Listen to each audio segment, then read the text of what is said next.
the balance sheet where the classification of assets and classification of liabilities, what all the items they go into different heads. In assets, we say non-current assets, current assets. Liabilities, again, current liabilities, non-current liabilities. And also shareholders' equity, right? So this is a standard example, just to have a continuation of yesterday's discussion. Assets, non-current assets, land, machinery, patents. Patents, yesterday we have discussed 3 types of patents. And current assets, cash, debtors, stock. And then total assets. Then equity and liabilities. Equity, share capital, other reserves, retained earnings, where the complete, the profits have not been distributed. A portion of it they retain for a rainy day, right, in future. So total equity. So then come to non-current liabilities, long-term borrowings, current liabilities, short-term borrowings, creditors, total liabilities. Then total equity and liabilities. This is the format of the balance sheet.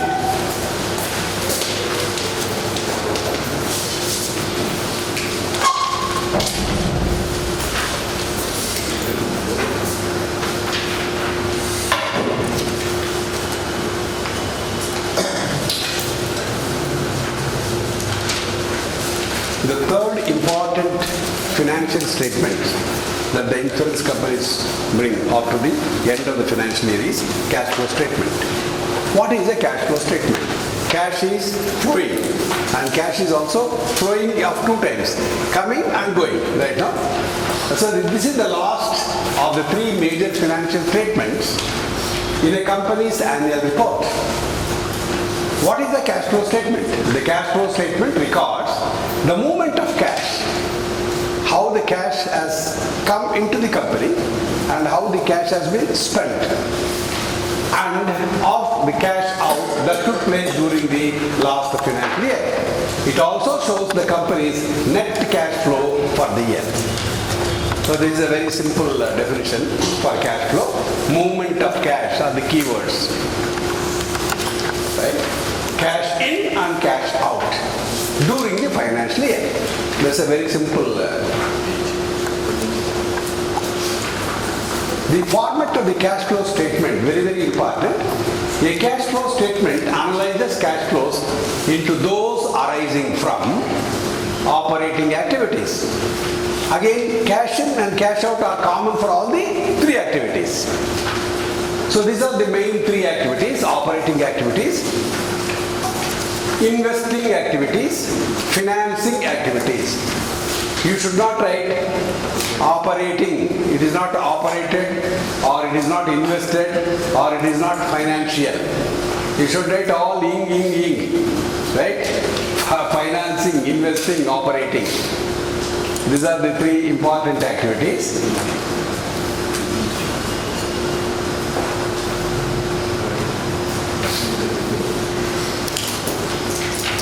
So the simplified example of a cash flow statement for the year ended. So the first one item will be inner column and outer column, both the sides rupees in lakhs or in thousands. Cash flows from operating activities. Suppose he has given in the problem opening a balance of the previous year. That will come first. Afterwards the activities come. Right? So cash flows, some of the examples are given here. Profit before taxation, adjustment for non-cash items, and cash generated from operations. Taxes paid, it is shown within bracket 145. What do you understand? Brackets indicates minus, indicates less. Right? That is in accountancy. So at the cash and cash equivalents at the end of the year, you see, net increase in cash and cash equivalent. Cash and cash equivalent at the beginning of the year, if it is given in the problem. The last column would be cash and cash equivalents at the end of the year. So this format, all of you must be very, very thorough. Right? So before we close this unit 6, what are the definitions for these 3 main statements? A balance sheet demonstrates the financial strength of the business. The income statement indicates the business trading conditions. The cash flow statement focuses on business ability to generate cash. In a nutshell, these are the three definitions.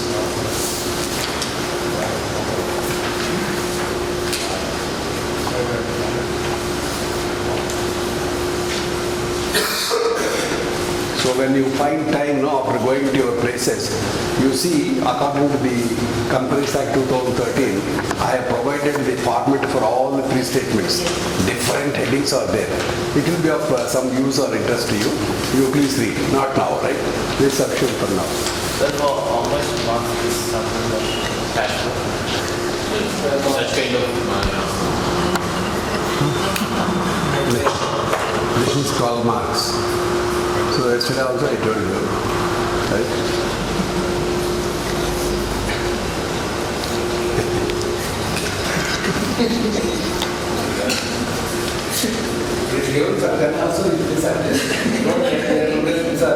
Accounting standards and insurance company accounts as per IFRS standards. There are 132 countries members of the IFRS. All the countries are expected to follow the same standards all over the world, right? That's why it's called IFRS Foundation. IFRS 1, 2, 3, 4 is the latest. So those are the guidelines were given in Unit 7. The quoted companies, what do you understand by quoted companies? Quoted companies are nothing but listed companies. Where they are listed? Stock exchanges. So the listed companies required to prepare their consolidated accounts following IFRS. What is the expansion for IFRS? International Financial Reporting Standards.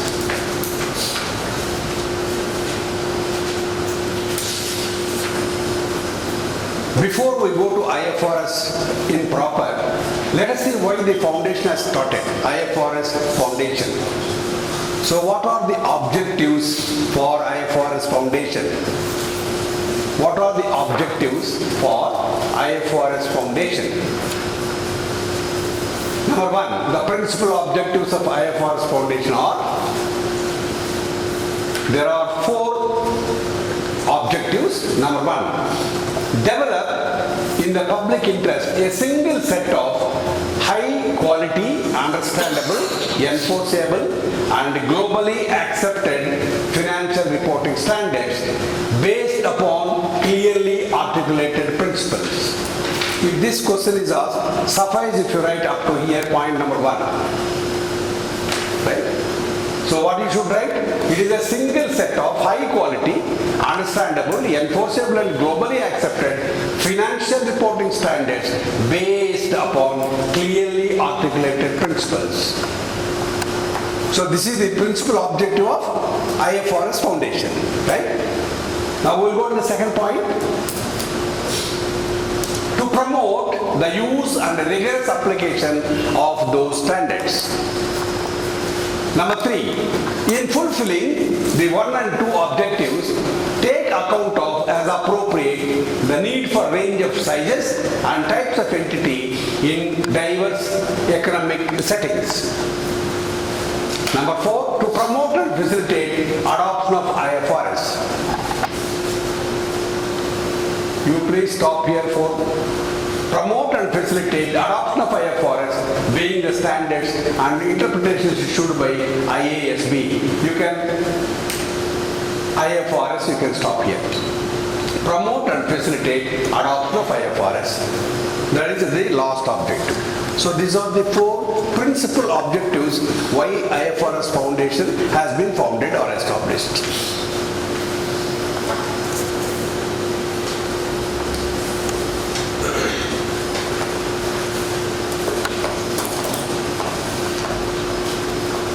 What are the qualitative characteristics of IFRS financial statements? The IFRS framework describes the qualitative characteristics of financial statements, 4 in number. Number 1, understandability, relevance, reliability and comparability. These are the 4 qualitative characteristics of financial statements as per IFRS.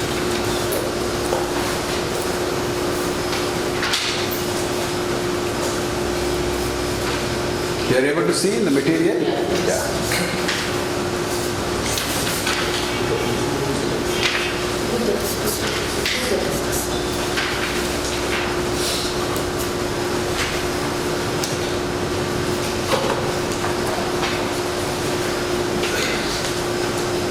Now let us discuss now what is IFRS 4 and what are the requirements that included in IFRS 4. What is IFRS 4 and what are the requirements included in IFRS 4?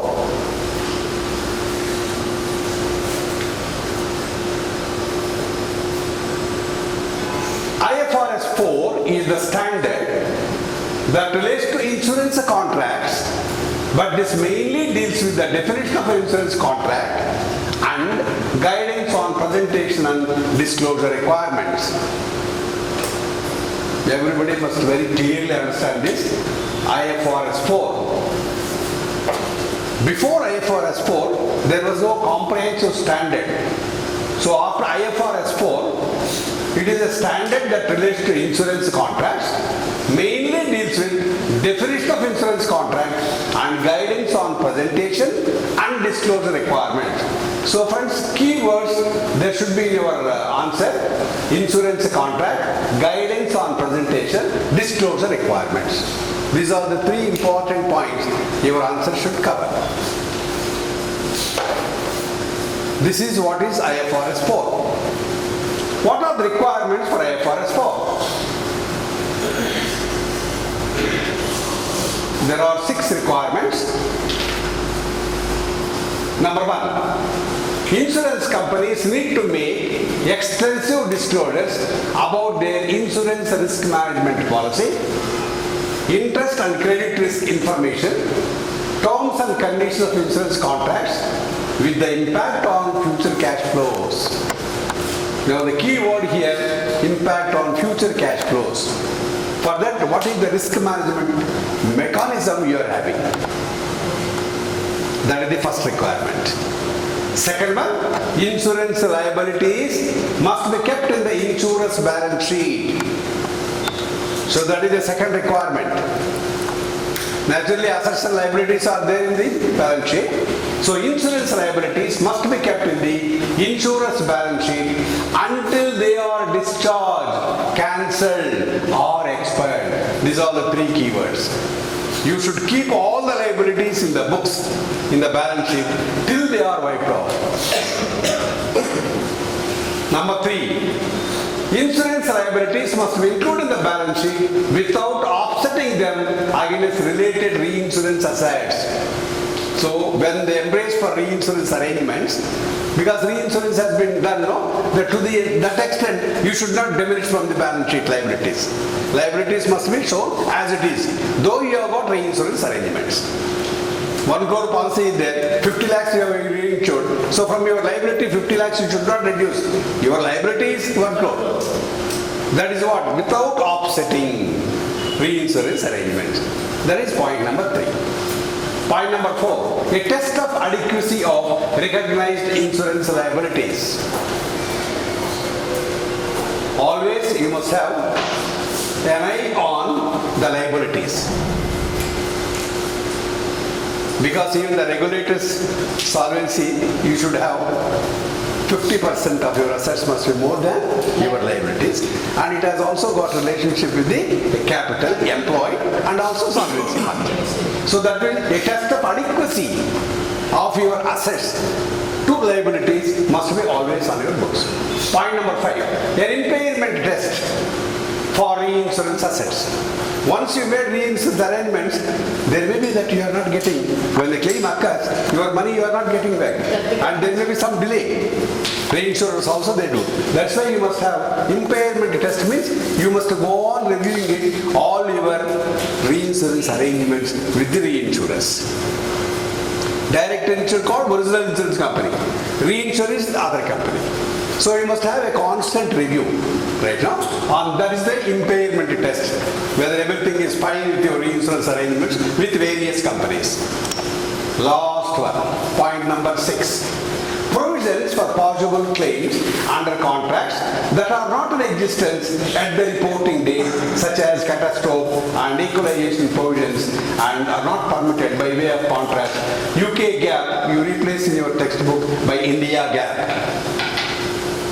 Requires equalization reserves to be shown as liability. So friends, point number 6, as it is you would have not followed, I will tell you. Provision should be made, right? Provision should be made. However, the best fellow, very intelligent and experienced and very expertise he has possessed in the actuary, even then there are some liabilities which you cannot anticipate. You can anticipate, but not to the extent. You say havoc, no? Suppose some cyclone comes, or tsunami comes, or earthquake comes. You would have made the provision for those contingencies. But whatever the provisions you have made, they will be shattered when the losses are more. So that is why you should have adequate provisions.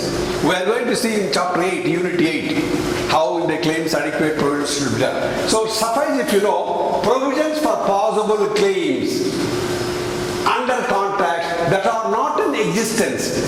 Not in existence means you will not be able to know whether tsunami comes. It may not come also, but you have made a provision 10,000 crores for that.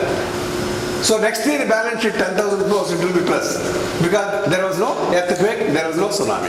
So that is why you must make adequate provision. Point number 6 you can rewrite, make adequate provisions for possible claims. All other things ignore. Make provisions for possible claims. Have some idea now, right? Sir, what was the impact of IFRS 4 making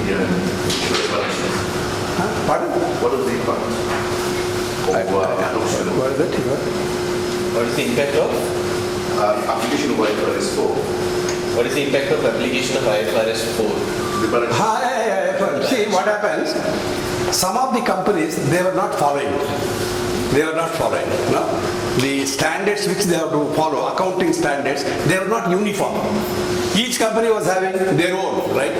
Even the assets and liabilities, they used to make some sort of hanky-panky here and there and try to manipulate the accounts, and finally they show that the company's baby's health is fine. So to avoid that, all the member countries in IFRS Foundation, okay, all should follow the same conditions. Even now, the India, they have asked 10 in the beginning 2010, then they asked 11, then they asked 12, now 19 also over. Still we are not implementing. Sir, but how many companies are listed in insurance? Are they listed? The insurance company, they are making adequate provisions now, but it is a bit difficult as far as the general insurance companies are concerned. For life insurance companies, yes, we are making adequate. They are not listed. Yeah, they are not listed, yes. We will elaborate this in the next unit, because claims reserves we are going to talk in the unit 8, next unit. Right? Even if they are not listed, this is mandatory. Yeah, this is mandatory. Because in UK in the beginning, when they started IFRS Foundation, they were limiting only to listed companies. Afterwards, now it is mandatory for all the companies, whether it is listed or not, insurance companies in particular. See, earlier in the UK also, banking and insurance industry both, they were put together. After so many years of study, then they are bifurcated. Banking separate and they separate, like that.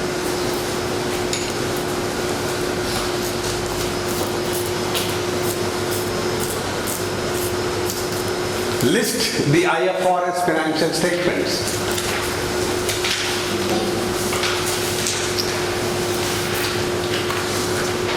These are the 4, as for the IFRS requirements, these are the 4 financial statements that are to be prepared by all the companies. Balance sheet, income statement, cash flow statement, notes, including summary of the significant accounting policies. Suppose if you have seen any balance sheet, notes will be there. 1, 2, 3 like that. Balance sheet will be only just 4 pages. That notes will be a separate book. It is enclosed to that. You have seen? That is what we mean, the notes. So the balance sheet, income statement, cash flow statement and notes.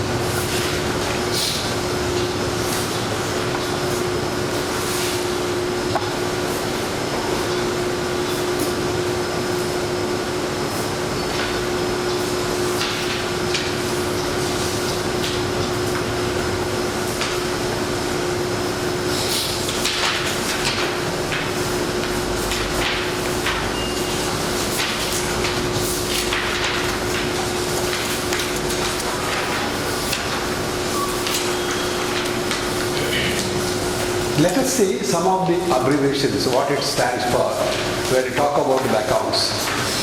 IND-AS, Indian Accounting Standards. ICAI, Institute of Chartered Accountants of India. Most of you are familiar with this. MCA, Ministry of Corporate Affairs.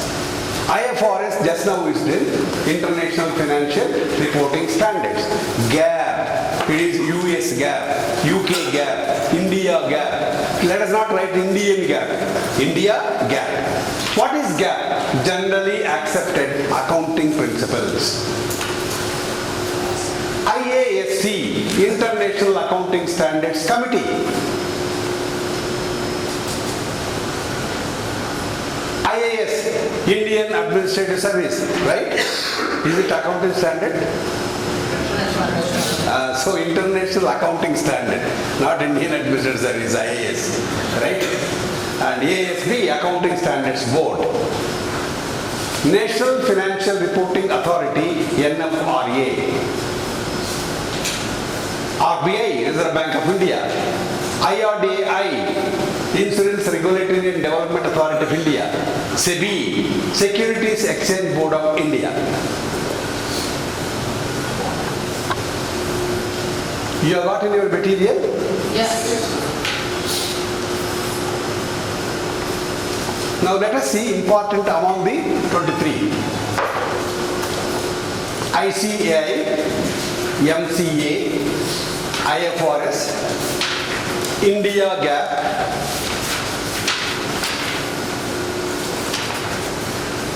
IRDAI, SEBI.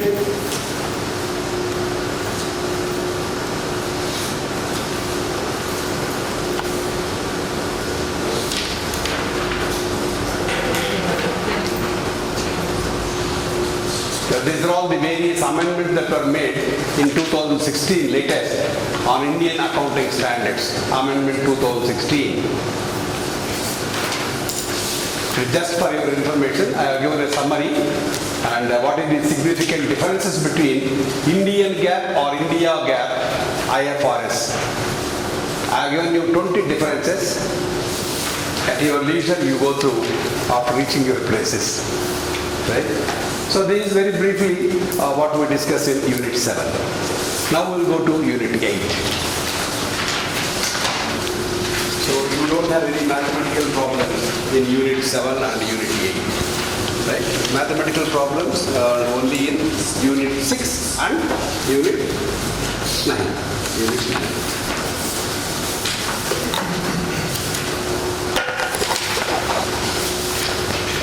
Can you tell me what you understand by subsidy? Reserving means making provisions. In simple English, reserving means making provisions. So there is no need for maturity claims to make a provision. Because the company itself, they know every day-wise, week-wise, fortnight-wise, month-wise and yearly, what are all the claims that mature for payment of the end of the period. If they are taking a policy for 10 years, 11 years, 15 years or 80 years, they know clearly. Nobody need, see, my claim matures, you please pay me and the policyholder need not ask. Because the maturity action or claim payment action in case of maturities is automatically done by the company itself. The problem is in death claims. Death claims, unless somebody who is interested in that claim intimates, he cannot initiate the action for payment. So now what happens, particularly in the month of March. Why month of March is very important? Because that is the last month for our books accounting, right? So many thousands of people would have died in the entire country, those have insured, right? No? They would have not informed that they died. So company also will not make any provision. But they should make some provision for that also. How? Depending on the previous experience. So there must be adequate provisions for the claims not intimated. Intimated, you make already a provision for that. But not intimated, you do not. The third one is intimated, but you have not settled. 3 points I am telling you. Actually, claims occurred, not intimated, first stage. Second one, claims occurred and intimated to you, but you have not settled with that first. Right? The third one is, it is intimated and you have settled. So you have to make adequate provisions for which are not intimated at all. Because most of the cases, because in the March, generally some of the companies, 60 to 70% of their business, it comes only in the month of March. In the 12 months, if you take it, no, everywhere all the distribution channels will be on the roads. Right, no, last income tax, something they will be telling, right? Everybody is interested. So there is a division called Machilipatnam division in Andhra Pradesh. 90% of the business they get in the March. First 11 months they sleep. It's like that, no? So let us see now, what do you understand by claims reserving? The very first important point here we discuss, what is claims reserving?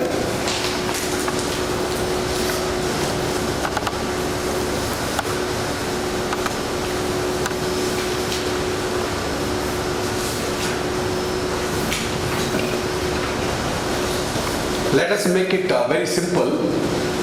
Claims reserving is a process. What process?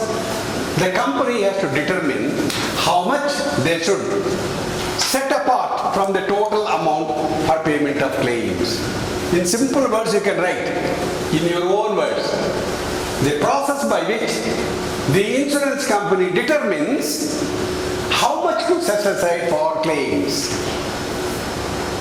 which is a practical topic that goes to the heart of understanding an insurance company's and reinsurance company's profitability, and finally to know whether financially they are healthy or not. Because all the people, when they insure their lives or property, what they look to the insurance companies is when the loss occurs, whether this company will be able to pay or not. If they are not able to pay, then the reputational risk. Generally we identify 13 different types of risk. The worst risk and last risk is reputational risk. Your reputation goes up and nobody will insure with your company. So the claims payment is very, very vital for the insurance companies. So that is what is claims reserving. Let us repeat again. Claims reserving is a process by which the insurance company determines how much they have to set aside for payment of claims. Very simple. This is what is called claims reserving.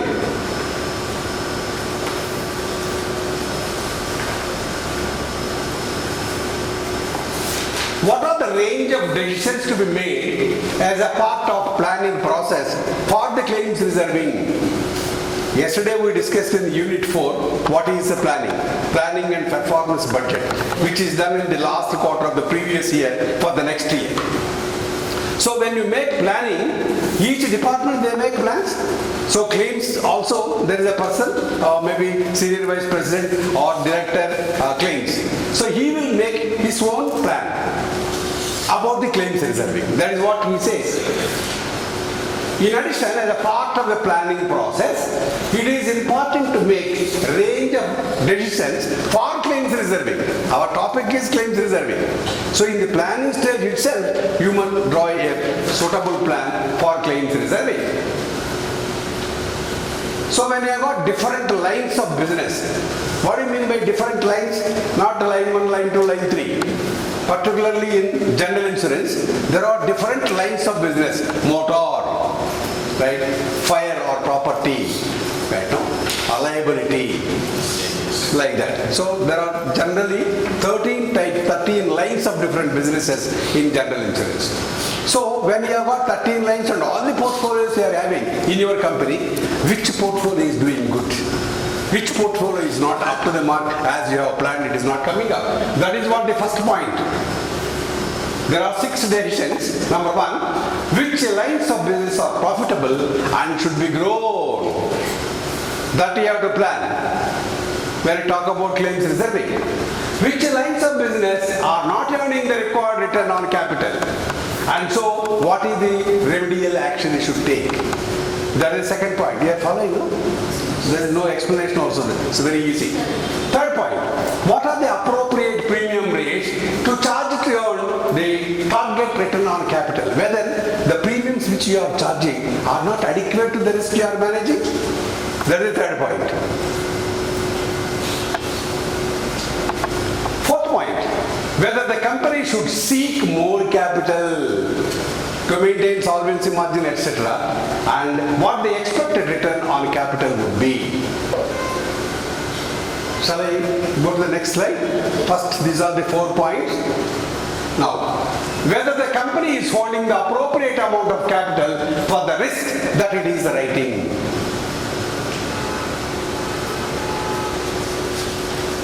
Last point, what the appropriate reinsurance program the company is having. Sixth point, suffice if you write, what appropriate reinsurance program the company is having. Not necessarily that every risk should be reinsured. If it exceeds your retention limit of the company, where you can stand alone on your legs, that's called retention.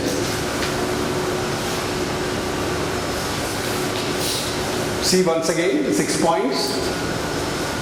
When you got different lines of business, which lines are doing good, which lines are not doing good.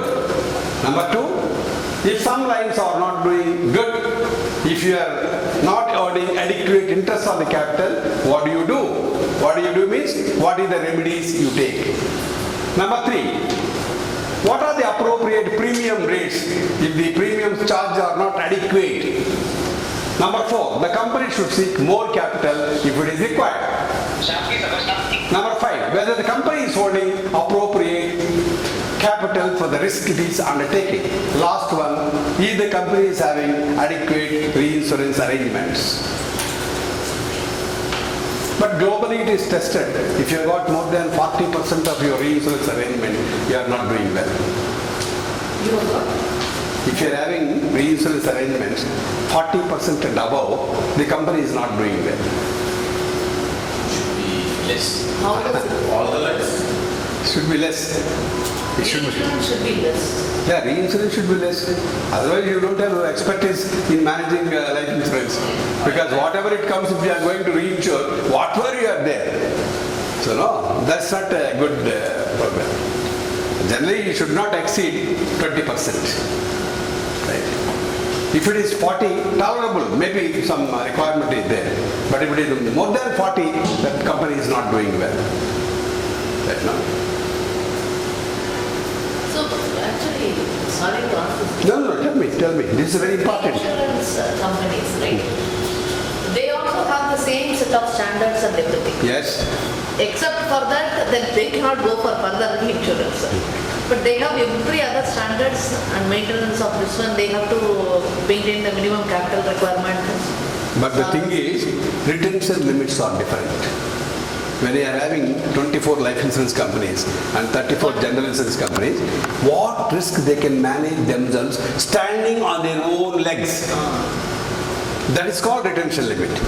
But the person who is insuring, yesterday also I told you, he is enjoying reasonably good health. He has got sufficient income to continue the policy and he needs insurance. He is married, having children. So all those conditions he is satisfied. So you cannot deny him risk. Yeah. If you want any number of medical examinations, you do it. But your retention limit is only 75 lakhs. But the policy is coming for 2 crores. In Mumbai, there are 17 people, those who are having on their own lives 100 crores and above policies. 100 crores and above on their own life. Today a person insures for 100 crores, tonight he will die. What will happen? You have to pay 100 crores, no? No, yes or no? Yes. Yes. Yes. So it's not like that. But their retention limit is very less. 100 crores they don't have retention limit. Maybe LIC Fidei is an exception. That is not. All other companies. So that should be the case. So that is only the point. Your retention limit and your acceptance of risk. Risk under return. we can call it, right?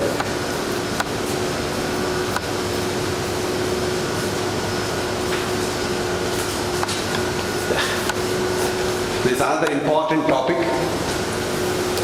What do you understand by IBNR? Incurred but not reported. Incurred but not reported. Person died but they have not informed their relatives or anybody to the insurance company. So what happens? They have not provided any liability. So their balance sheet shows sufficient, no income right now, all net profit. Very important concept. Incurred but not reported.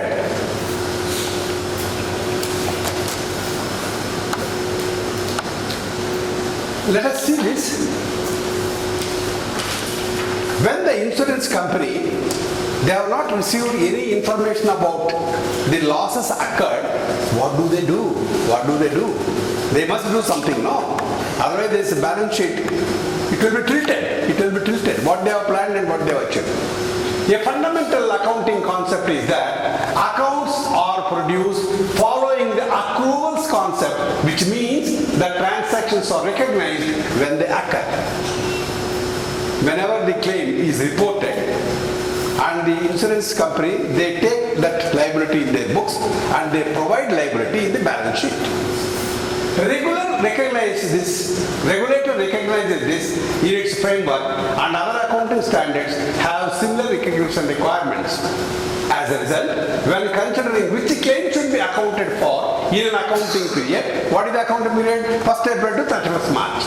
There is a requirement to estimate, friends please go through this, there is a requirement to estimate all claims arising from incidents in the year, in that particular accounting year, what all the claims occurred, whether the claims have been reported or not. So 1st April to 31st March, right, 1st April 2019 to 31st March 2020 is the accounting year or it is the financial year. All the claims or losses occurred during that period, if they have been intimated, insurance company would have been provided the liability for that first. When they provide liability, paid or not, yes, provision has been already made, balance sheet is intact. But they have not received, then what do you do? You have followed the third bullet? Yes. If we examine, if this makes sense, from how profit is calculated, it is necessary to start with how income is recognized. Any premium attributable to period after balance sheet date is deferred and recognized in income statements in a subsequent accounting period. Friends, just deviating from this, I'll tell you one important example. A person takes an insurance policy and he says, I will pay half yearly premium. So in a year, how many times he has to pay premium? Suppose he has taken a policy on 15th March, right? 15th September he has paid. Which is the next premium due? 15th March. 15th March, insurance company does, they are going to receive 15th March premium. They put as income in the accounting period by 31st March. Actually, he has not paid. So what will happen? This is premium earned by the company. Accounting transaction has been passed, but not received. Not received. Right now? So you must make a provision for that. Such contingencies also may be there, right? That substantially if you know that point. So this is done with IBNR, claims incurred but not reported calculation. All these things are done on the previous experience. Generally 3 years they will take it. How many claims actually occurred but not reported by the time we close the balance sheet date.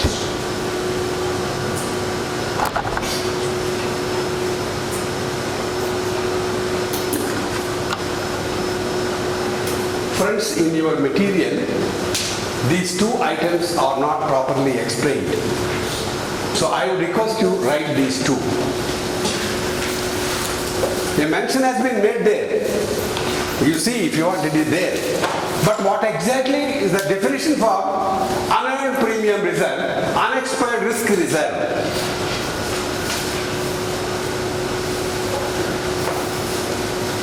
See, in your text, the unearned premium reserve is examined.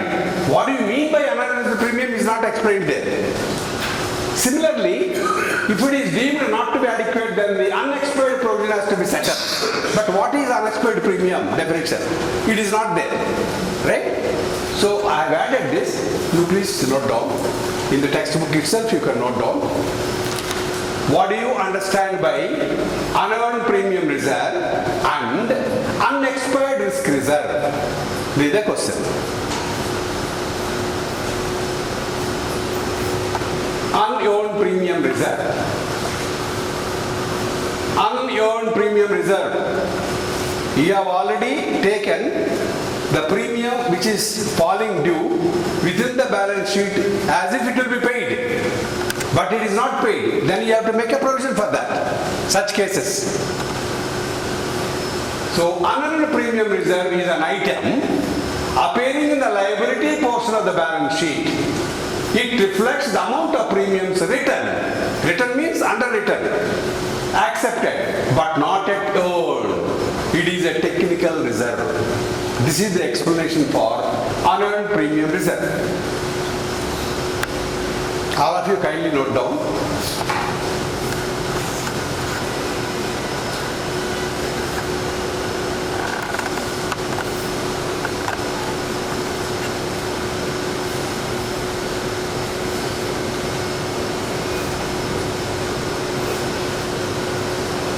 Read yourself and tell me whether you have followed or not.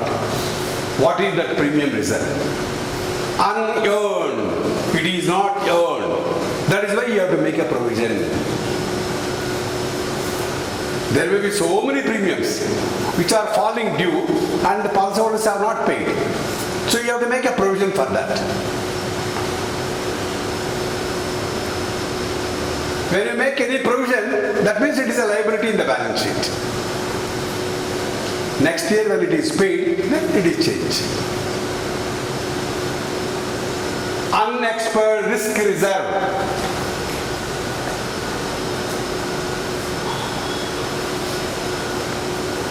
This unexpired risk reserve, I will give an example. One person, he has taken a life insurance policy and he is paying yearly premium. Right? The policy commences on 15th March 2019. Premium is paid yearly once. Whether premiums are payable in advance or after 1 year? No, after the year on that date. Like, even if it is paid in advance, it will be effective from the date when the... No, that don't. Always in insurance contracts, consideration must be paid in advance. Whether you have started the risk? No. But you are receiving 1 year premium in advance. I am trying to explain this.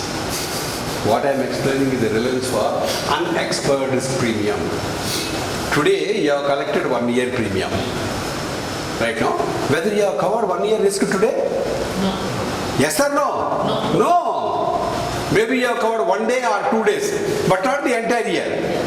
So that premium is called unexpired risk reserve. Suppose 15th March he has taken and next year 14th March night 12 o'clock that premium is sufficient. Correct now? Suppose he dies after 6 months. What will happen? Whether you are going to collect 1 year premium or half year premium you are going to refund? 1 year. 1 year premium you are going to refund because your main premium is yearly once only you have to collect. But to facilitate the policyholders, you have evolved a method of paying in installments. Monthly or quarterly or half yearly. It is only to facilitate the policyholder. But otherwise, mode of payment of premium is only yearly. That's why wherever they die, full year premium you have to collect it. And if it is a with profit policy, bonus also has to pay for the full year. Whatever the premiums you have collected. So let us see now. Unexpired risk reserve is the present value of loss. Is the present value of loss. And the expense payments to be provided for by premiums covering the period from the valuation date to expiry in all contracts in force on the valuation date. A loss reserve is a provision for the insurance liability for claims. So this is the explanation for unexpired risk reserve. These two concepts are important.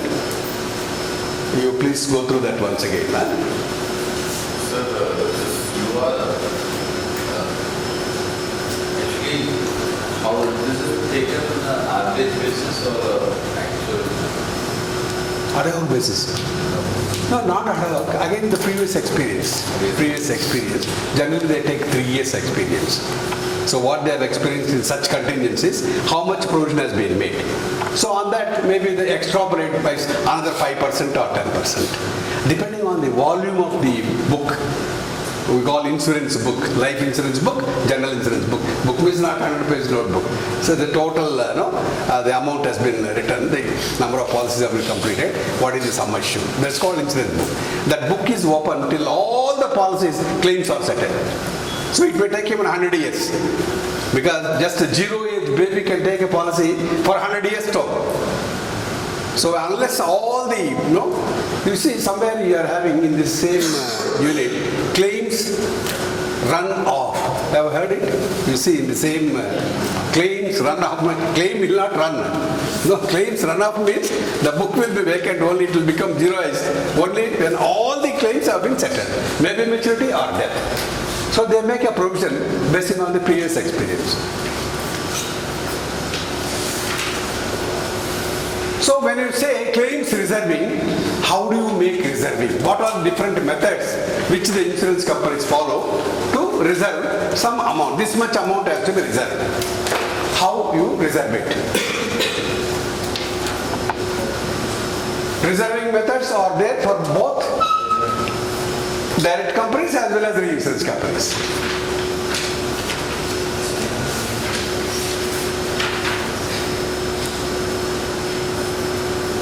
These are the 4 methods the life insurance companies, they make provisions. Projection of paid claims, projection of incurred claims, loss ratio method, and Born-Hatter-Drusen. These are the 2 names of the guys. Those have come out with that method, 4th method. But 99% of the insurance companies, they follow either 1 or 2 methods. First or second. Projection of paid claims means last year the claims were paid 100 crores. And then they project what would be the liability for the current year in the planning. So 10% they project. How they project? Projection means plus only, not minus. So this time they will make 110 crores. Very easy and very easily understandable. Second one is projection of incurred claims. All the claims were not paid. Wherever they have received the intimation that losses occurred, that people died, on that they will project. Maybe 5%, again 10%. That is the second method. These 2 are the popular methods. So we will discuss only the first 2 methods. Explain briefly the following 2 methods for projection of claims. Projection of paid claims, projection of incurred claims. Now let us see. Projection of paid claims.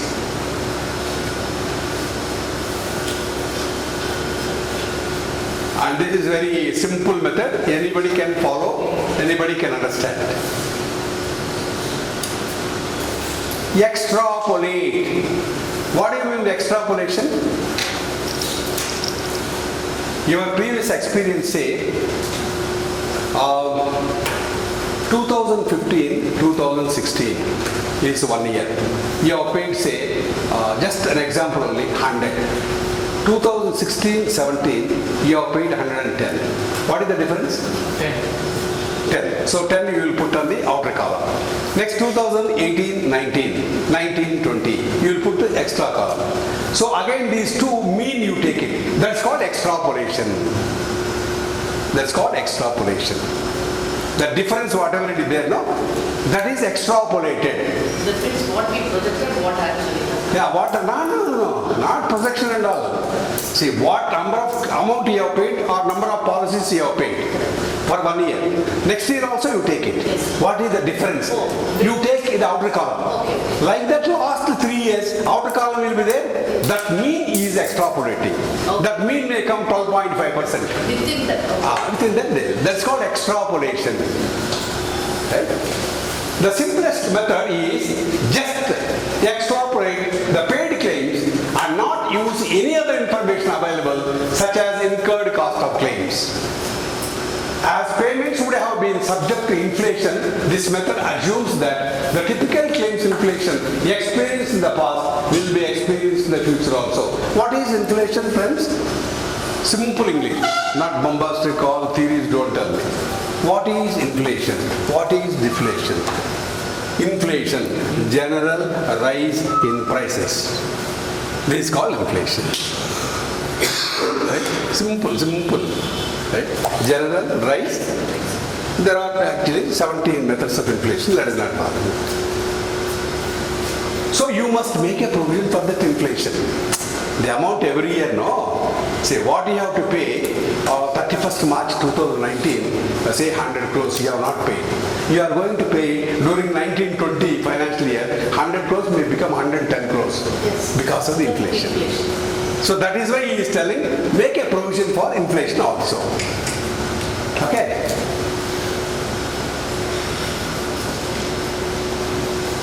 Projection of incurred claims. Incurred means claims occurred, losses occurred, losses suffered, people died. Those are insured only, not all people, right? That is what is this. Projection of incurred claims. Have you settled? You are not settled. But these claims are reported. Incurred means people died. Some losses occurred from the properties. Basing on that, you extrapolate. The first one is paid claim. This is Actually paid. Actually See, paid. 1,000 people died. you Right? paid for 500. I'll tell you, 1,000 people died. You have received intimation for 900. You have paid 700. So 700. 3 figures I have given now. 1,000 people died. Claim occurred or claim incurred. How many intimations you have received? 900. Out of 900, how much you have paid? 700. So 300 are still outstanding. This is actually, This is more accurate, sir. Not really. you can't say that. 1 year it may be more accurate. Second year that may be different. Suppose, madam, tsunami comes. It is not only the losses for the property. Hello? Human lives also go, no? In such conditions, your estimation, extrapolation goes wrong. So the main point is, however the best here, you must make adequate provision for liability. You are not God or goddess. Even then, by your experience, you must, or the previous experience, you must make a provision. Otherwise, the balance sheet will be treated. You are not ready to provision for 1,000 crores. 1,000 crores against a liability for the next balance sheet.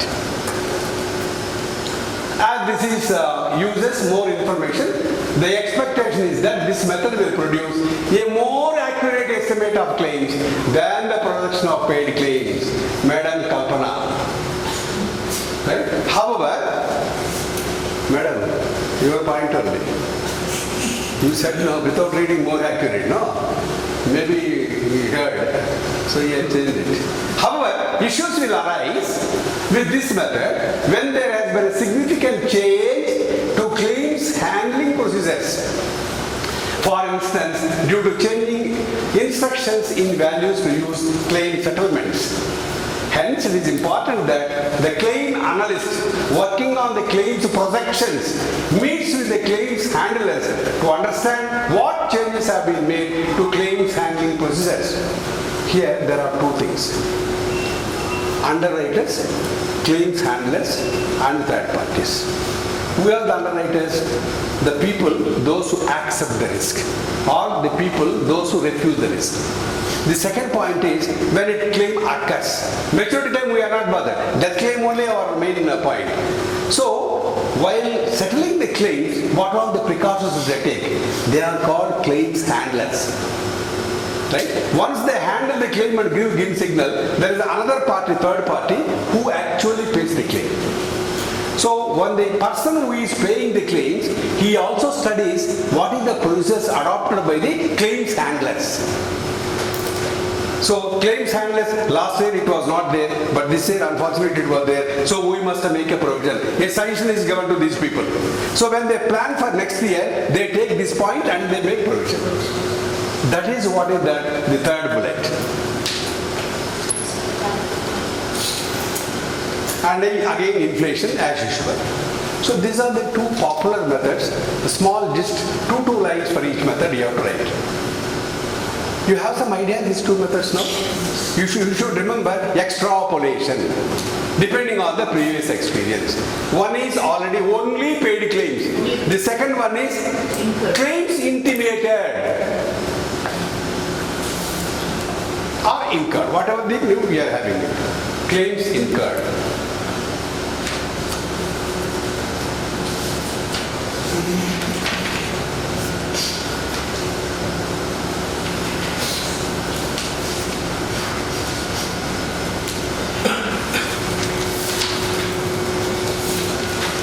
So this is very briefly about unity. You got some idea? Now we'll go to this cut on public domain. Everybody can see that. What all the statements they bring, financial statements, how the companies have done, balance sheet, profit and loss account, popularly called income statement, cash flow statement, and notes also on the income statement, mainly on the balance sheet they provide, and it is accessible to all the public. When that is the case, why you should study ratios? You got my question or not? Yes. When I got the financial statements like balance sheet, income statements, how the cash come, how the cash is spent, the cash flow, then why you must study the ratios? Anything you can tell. What is the rationale behind this? Right now. Take precautions for So it clearly provides the performance of the company. See, this is not accuracy or anything. People will understand very easily if those results are formulated in terms of ratios. Instead of giving actually the figures. You say $1 trillion or something like that. Oh, a big figure, okay? How many zeros per trillion? How many zeros? You see? For 1 lakh, how many zeros? 5. But again 1 billion and again 1 trillion, you have to count no zeros. So that will be astronomical figures it will give. If you convert them into ratios, it is very easily understand. What was your profit last year? 10%. Oh, he knows. Oh, 10%. Yes, good. So what is your loss? 9%. Oh, 9% is a big loss. What is your? Oh, it's 0.9%. Okay, tolerable. Maybe some contingencies were there. So you will be able to easily assimilate the performance in the ratios, right? So there are some important ratios we will see.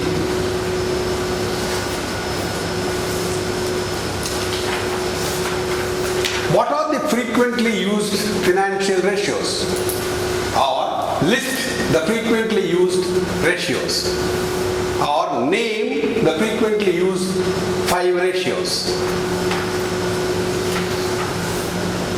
Number 1, profitability ratios. Number 2, productivity ratios. Number 3, liquidity ratios. Number 4, activity ratios. Activity ratios, in some of the books you will also find turnover ratios. Both are the same. And gearing ratios. These are the 5 very important vital financial ratios for any company. Not only insurance company, for any company. Insurance company in proper, we will also discuss that. Right? So the very first question is, what are the important or 5 categories of financial ratios? All of us should remember this. Profitability, productivity, liquidity, activity and gearing ratios. Now friends, here, all put together there will be 13 ratios. Profitability ratios, how many ratios are there? 3. right? Productivity ratios, how many are there? So 3 plus 3, 6. Liquidity ratio, how many are there? 2. 3 plus 3 plus 2, 8. Activity ratios, how many are there? So total? 3 plus 3 plus 2 plus 3. Gearing ratios, how many are there? 1. So how many total? So the 5 ratios, when you analyze further, there are 12 ratios which we are going to discuss today. 12 ratios, right? First, what is this ratio formula? And the result of that formula, what it indicates? What is the significance of the result? This is very important. This is what we are going to discuss. Right? 12 ratios, right? Formula. Applying the data in the formula, you will get some result. What that result indicates, whether the company is doing well or company is not doing well. That is, indirectly it's called significance, importance of that particular ratio. You will be able to analyze that only after getting the result. How do you get the result? Data must be substituted in the formula. The formula, yeah.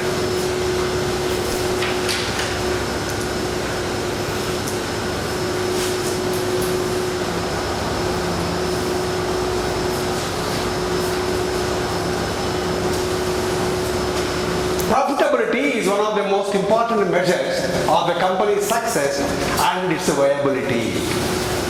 However, individual figures shown in the income statement for gross profit and net profit mean very little by themselves. When the profit figures are expressed as a percentage to sales, they are more useful. Why ratios are coming? Instead of that income statement there you see, you can say. Number doesn't matter. So if this is converted into ratios, it will be more meaningful, more understandable. This percentage can be compared with those of previous years or with the percentage of other similar companies, including competitors. So this is what is the introduction for profitability ratios. How a profit can be arrived at. What are all the ratios you apply? There are 3 ratios. Number 1, gross profit percentage. Second one, net profit percentage. Third one, ROCE, popularly it is called return on capital employed. ROCE, all capitals. Return on capital employed. Return on equity employed. So this is actually capital employed. Now first we will see the formula, then we will see what is the significance of this, what is the importance of this particular ratio. Be very clear, right? Any doubts you please ask me. Gross profit percentage ratio. When you say percentage ratio, it should be multiplied by 100. Agreed? All of us agreed, no confusion. Now, gross profit percentage. Now the formula is gross profit divided by sales or revenue or what is the other name for sales or revenue? Turnover. Anything you can write.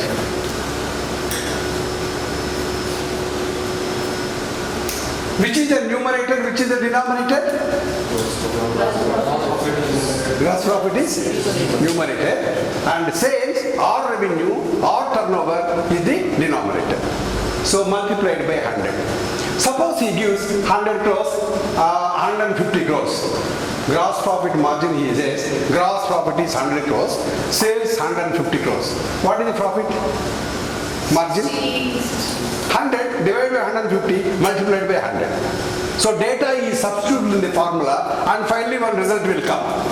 So that result what it indicates, that is called significance or importance. Are you clear, friends? Yeah. You see, a decrease may indicate greater competition in the market. An increase in the gross profit indicates that company is in a position to exploit the market. To exploit the market means they will be able to do better than the competitors. That is the importance of this ratio. Followed or not, tell me. Correct? Yeah. Number 2, net profit percentage ratio. Net profit. So again, numerator is net profit divided by same thing. Sales or revenue or turnover. Right? Anything you can write, but I recommend you write sales. Multiplied by 100. A relationship between gross profit and the net profit percentage gives an indication of how well a company is managing its business expenses. Right now, depending on the expenses only, you will be able to see what is the gross profit or what is net profit. The expenses are low or less, then your profit will be more. What is the difference between net profit and gross profit? Expenses. Payment of taxes. Payment of taxes. In accounting terminology, it is payment of taxes. Gross profit minus taxes paid is equal to net profit. Generally, not to debate on that. Right? The reason for multiplication by 100 is to express the figure as a percentage rather than as a fraction. So this gives profit margin on sales often 5 to 10%, so on and so forth, and shows how effective the management. Higher a margin is often as kind of skilled. You please underline in your book. Higher the margin, what will happen? Management is doing very well. Skilled management. If the margin is low, then the company may be deliberately increasing the overheads to cope up with the planned future expansion of the business. They cook up the figures and say, no, that is what it is. So that is the significance.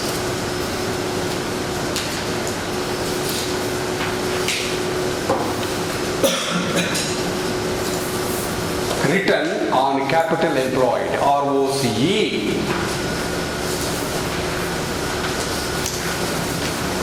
PBIT divided by share capital plus reserve plus borrowings multiplied by 100. PBIT, just now I told you gross profit and net profit. PBIT means profit before payment of interest charges and taxes. Where you have borrowed money, you have to pay interest, and to the government of India you have to pay the tax. If these two components are removed from the gross profit, you will arrive at the net profit. That is popularly called PBIT. Divided by share capital, the reserves which have made the provisions, plus borrowings, multiplied by 100. ROCE ratio enables the investor to see if the insurer is making money for them and make comparisons between the companies. The ratio is basically concerned importance of the ratio, the relationship of profit to the total capital employed. This is the actual importance or significance of this ratio. It is an indication how effectively and efficiently managements have deployed the resources available to it. Suppose the outside borrowings are more, right? No? Then you will show the profit. Is it real profit? You have some idea now? Now, how the question can be formed here, right? What do you understand by profitability ratios? List the names of the profitability ratios and explain ROCE. This is a full form of a question, right? What do you understand by profitability ratio? Name different types of profitability ratio and explain. Either of the three may come in the book text, no question. Either it may be number 1, number 2 or number 3. Generally importance is ROCE out of these three.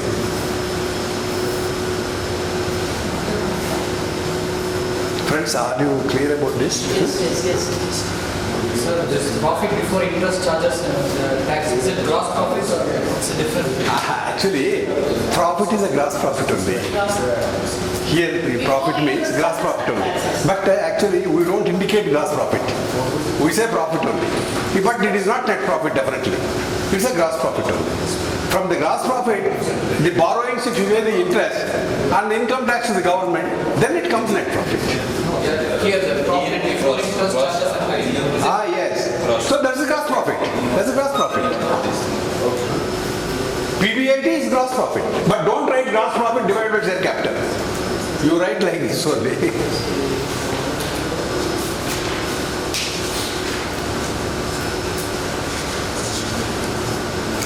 Now we'll go the second standard ratios, productivity ratios.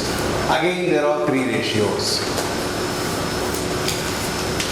The receivables oblique debtors collection period. Here it is not the percentage or anything. Collection period. Receivables or debtors. See, you have lent money. How often you are able to receive that money in a year? Suppose you have lent 10,000 rupees. This 10,000 rupees, I have received it in 4 times. I have received it 2 times. I have received it 12 times. Which is better? 2 times is better, no? So that is what is that. We will see the explanation for that. Payables and creditors. You have borrowed money of 1 lakh of rupees. How quickly you are able to repay it?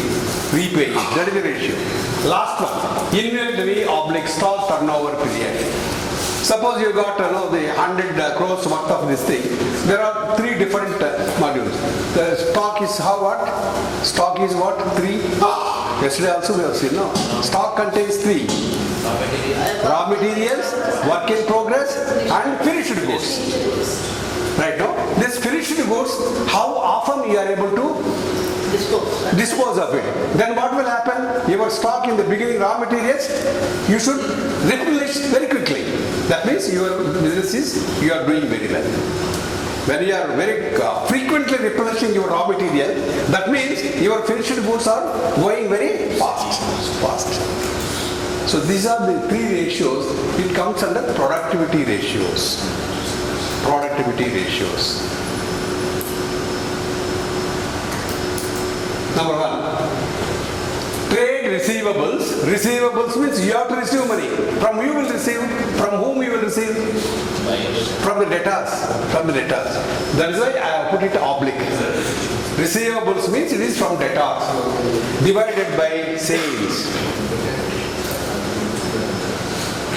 Multiplied by 365 days, not 100, because it is period. The payables oblique creditors, no, the answer is the receivables oblique debtors collection period provides an indication of how successful or efficient the debt collection has been made. Friends, here, formula is there, above the formula answer is there. You please be careful about that.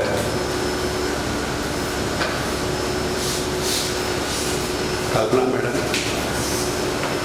Actually, I had put it number 1, trade receivables oblique debtors divided by sales multiplied by 365. That first bullet should come down. Yeah, I get it. Because generally we write like that. Formula and significance. Right now. So the second one, payables oblique creditors. Proceed. Something here. Okay. Payables oblique creditors payments period links the value of payables or creditors with the amount of goods or services you have purchased on credit, how quickly you have paid them. That is the second ratio. Payables, whom you will pay, where you have borrowed the money. They are called creditors. So, I have purchased a total of 100 rupees. And I have paid, On credit you have purchased. on credit. How quickly you are able to repay that credit? Yes, and I have paid 80 rupees. Multiplied by 365, how much is it? No, not multiplied by. How many times you have paid in a year? Times you have paid. How many? That's what period. How many times you have paid? Suppose you have borrowed 1,000 rupees, you have paid only once, or you have paid 4 times, or you have paid 2 times, or 6 times. 6 times means what? Once in 2 months you are able to pay. Correct, no? Suppose if it is 4 times, once in 3 months. If it is 2 times, once in 6 months. That is the periodicity how you are able to clear it. Last one, inventory oblique stock divided by cost of sales. You see, the first one, the denominator is sales. The second one, on credit of purchase. So denominator is purchases. Third one, inventory oblique stock, and the denominator is cost of sales. The inventory oblique stock turnover period indicates average number of days that inventory oblique stock is held in your go down.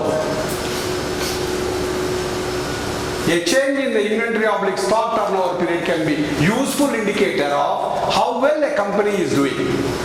A lengthening in the inventory oblique stock turnover period may indicate a slowing down of trading. Suppose all the stock kept in the godown itself, that means it indicates that business is not doing well. Suppose it's fast moving, then raw material also will be, and the goods also in progress will be, and disposals also will be very good. So here, the probable question that can be asked is, list 3 different ratios under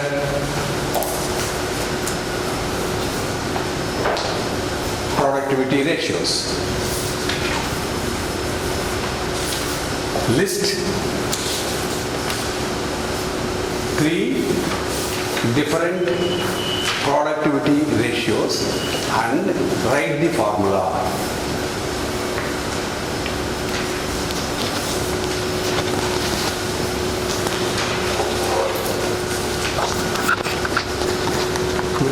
Assets excluding stock divided by denominator is the same, current liabilities. The quick ratio will often be below 1, which means if a company has paid up all its creditors and collected from all its debtors at once, the company would require an overdraft facility. The question is then, are the bankers happy to offer bank draft? If not, then the company is possibly starting to get into troubles. So what is the significance? How much it should be? Whether it is less than 1 or more than 1? Below 1. Below 1. Kalpana madam is having a doubt. Who will clarify? Her expressions will show me she has got some doubt. The quick ratio, which is more liquid, you see, bracket you see, which I didn't read. The quick ratio, which is more liquid or cash driven, will often be below 1. Which means if a company has paid up all its creditors and collected all the dues from the debtors at once simultaneously, then the company would require an overdraft facility. How do you justify this statement?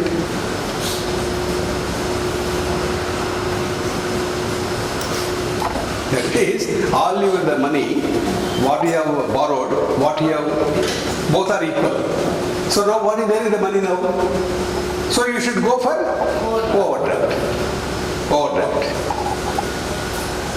So that's all. They name the liquidity ratios with formula.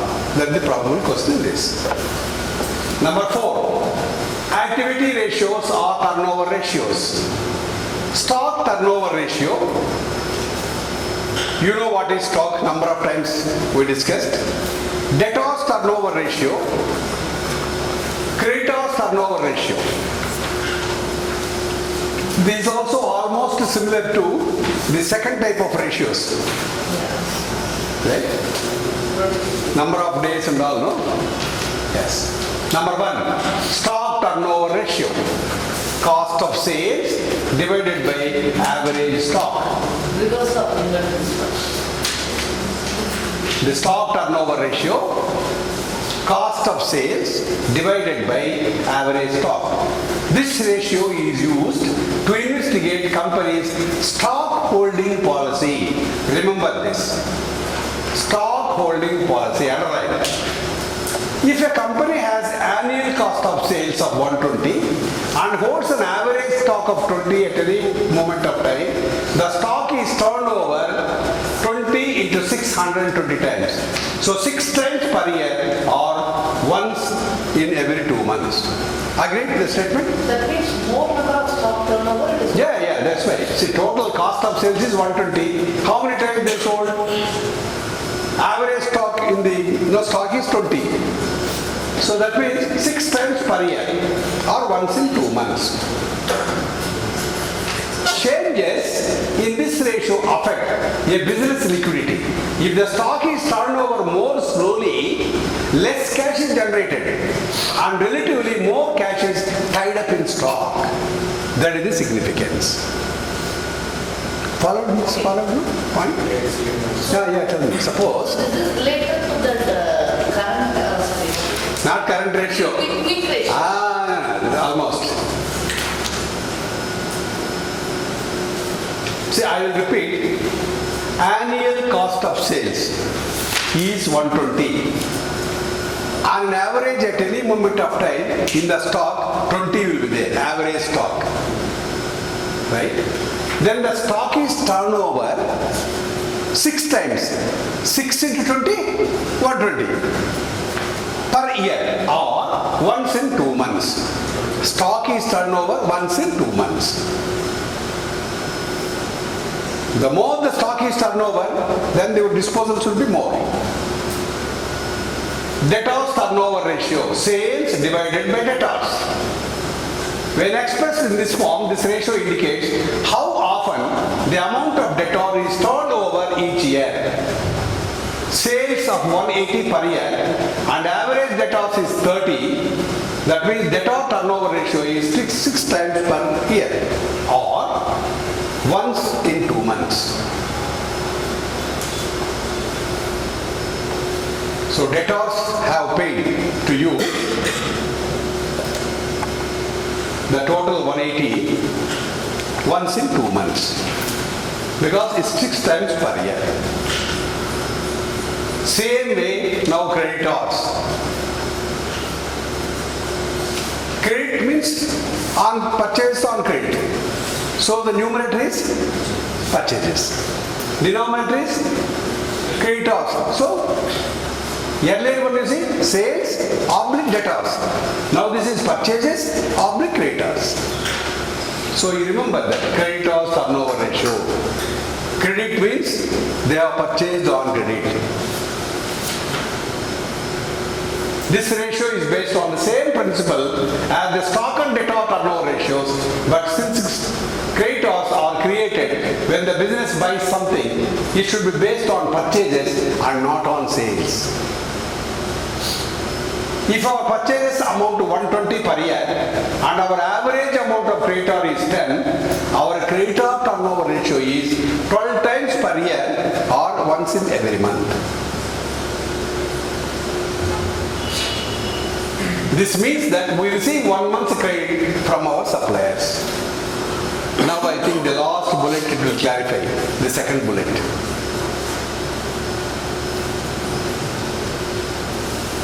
So here also the probable question is name or list the ratios under turnover and provide formula.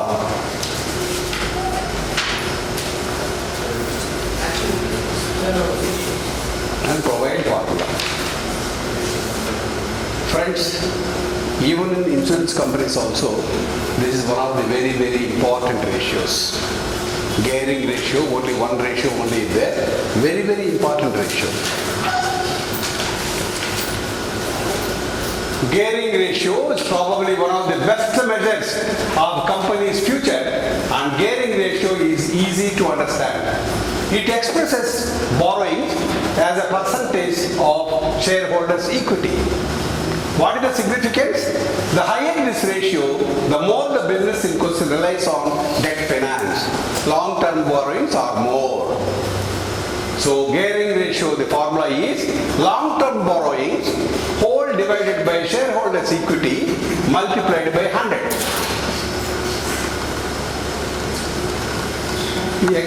Expect a good figure to be between 80 to 110% depending on the nature of business. Different types of business, no? So gearing ratio is good if that ratio amounts to ranges between 80 and 110%. But always better if it is between 80 and 100. The problem which debt is that the interest must be paid on the debt and the debt itself must be repaid on the due date, no matter how well or badly the company is doing. If a company without debt has a bad year, it need not pay any dividends to shareholders, while a debt-financed company must continue to pay interest on its debt. If it is unable to pay interest on debt, then it can be the end of the company. So, the higher the level of debt, the greater the risk. So, 1, 2, 3. 3 bullets you ignore for your answer examination. Last bullet must be there. You got my point? So, the formula is long-term borrowings divided by shareholders' equity multiplied by 100. Right? The best result would be you should range between 80 to 110%. So the last sentence is higher the level of debt, the greater the risk for the company. So these are the 3 bullets. So the formula and significance, that's the question. Formula and significance.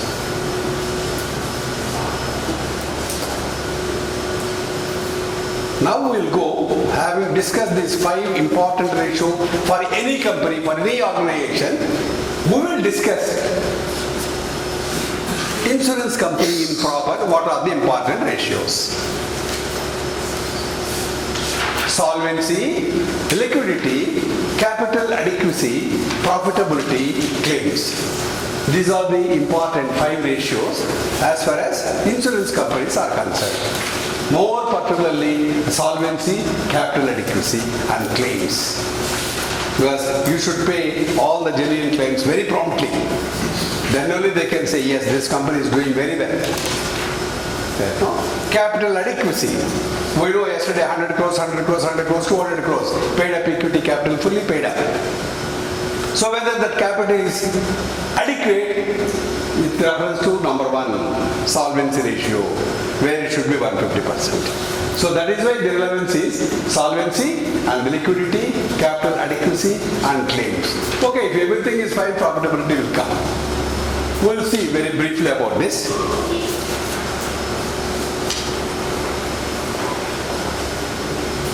So very important, these ratios. What is solvency?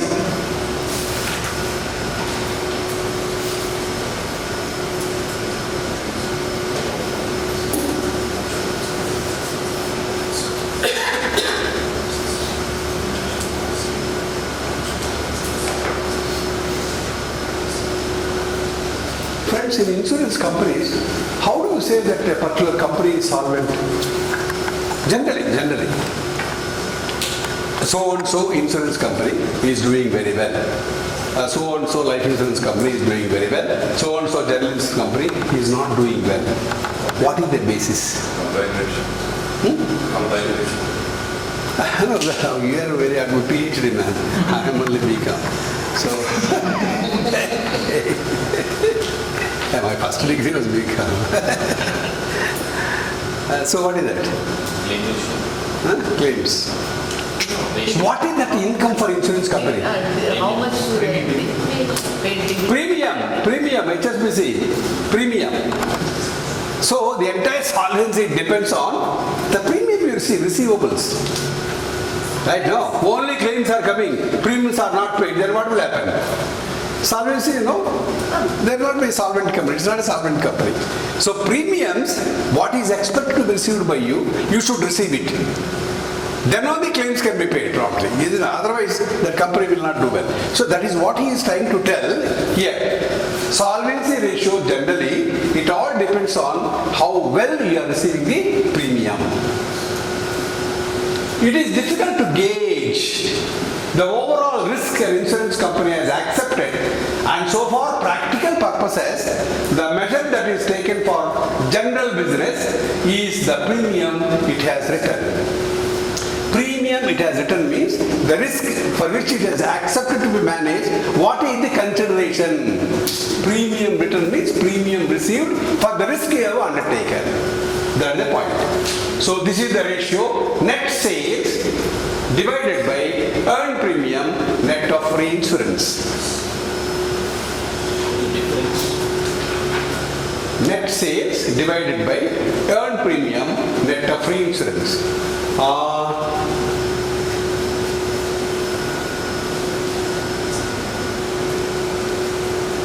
What do you mean by earned premium net of reinsurance? What is the portion of the premium that you have earned because of the you subtract for insurance that you premium that you pay for insurance.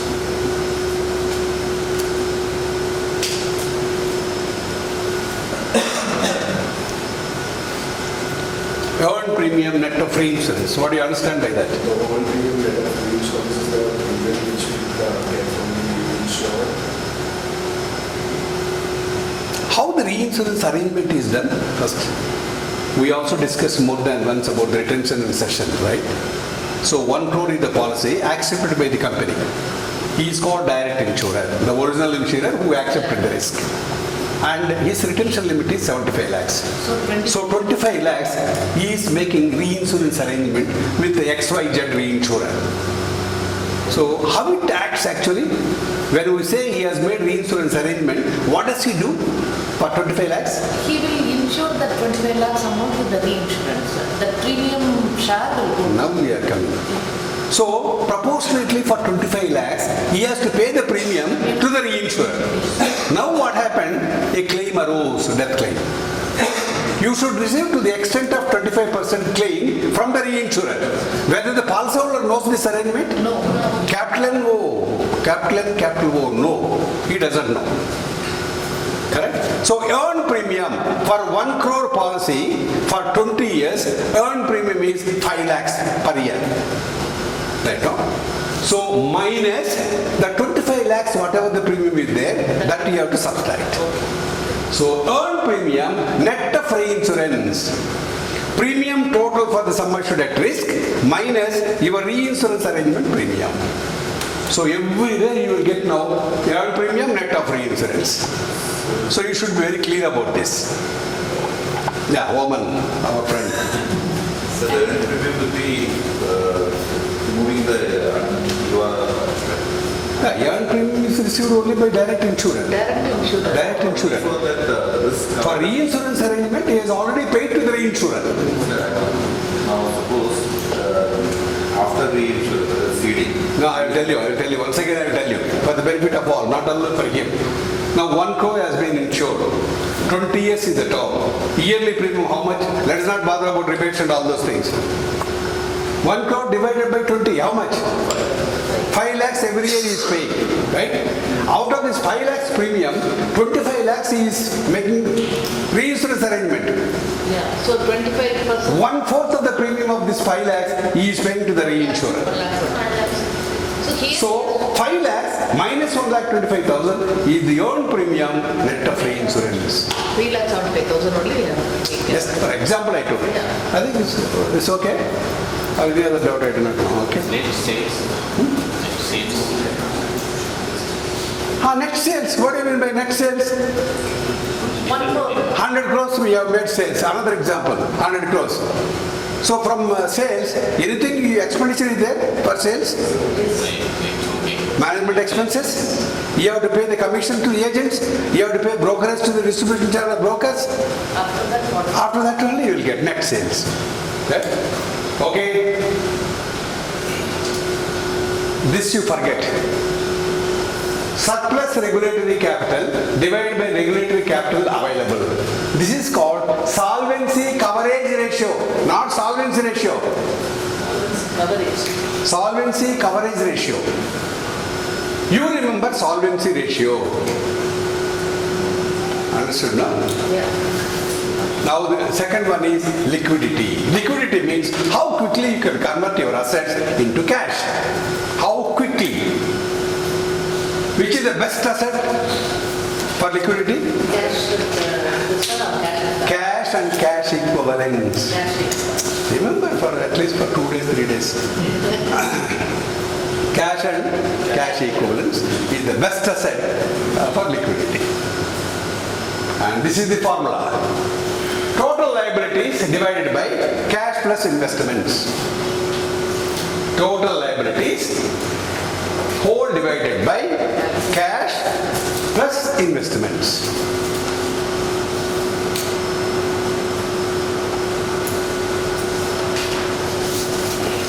Let us see what you understand by liquidity once again.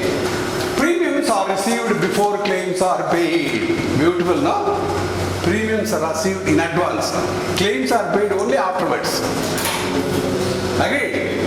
Insurance companies generally have a positive cash flow, particularly those that are growing and therefore do not suffer from liquidity problem in the same way as manufacturing companies. It is a general remark he is making. Right, no?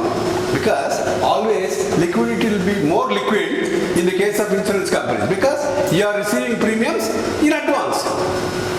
Death or loss can appear only after the premium receives. So always you can claim that is a liquidity is more.